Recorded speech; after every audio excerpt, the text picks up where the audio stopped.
everything really started. Yeah, like 5, 6, 7, 8. Everything was kind of a blur, even though I remember all these high watermarks. What does it look like to you when you think back on it? Like, that must have been.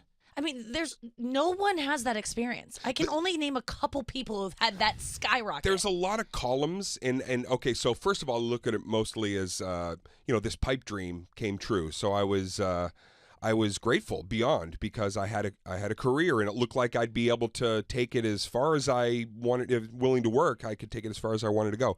So you had all these high watermark moments of like, I'm hosting SNL or I'm playing Madison Square Garden, and I'm affiliating myself with. Cover. I know, Rolling Stone. I mean, they smashed me like a year later, but that was the next wave of what happens.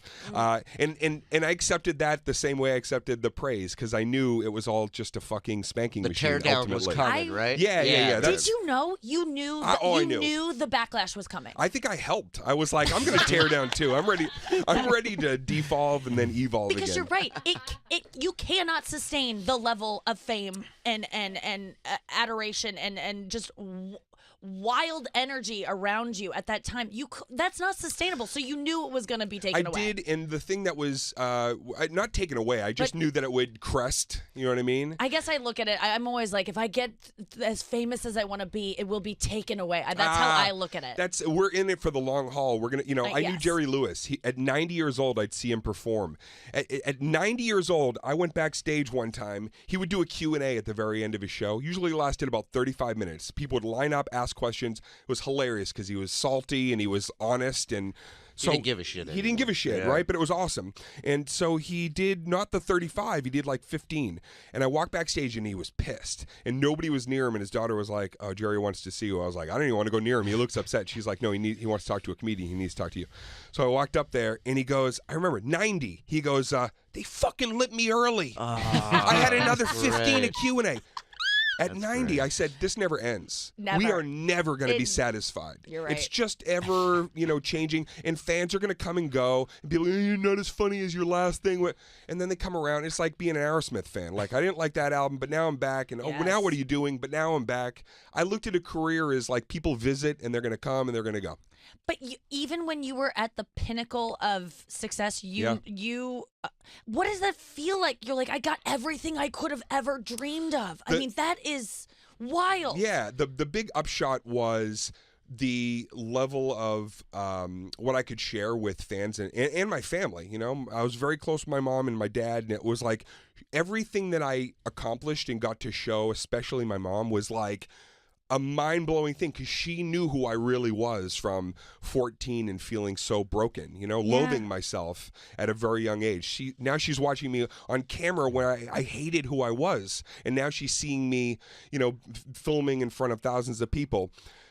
The thing that was the hardest was what fame gets you. Superstardom and fame, what it really does when you get there is it invites you and it exposes you to, okay, ready, welcome. Now here's everyone that hates you.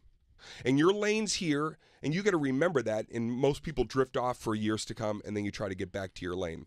The thing that is the most gratifying is the more you have, the more you can do for other people. Right. That's the cool thing. Whether it's, going to children's hospitals, or you have so much more clout to be able to shine lights on things that you want people to know, or performers or products. So that's the part that was probably the trickiest to have to rejigger, what I'm going to do. Yeah.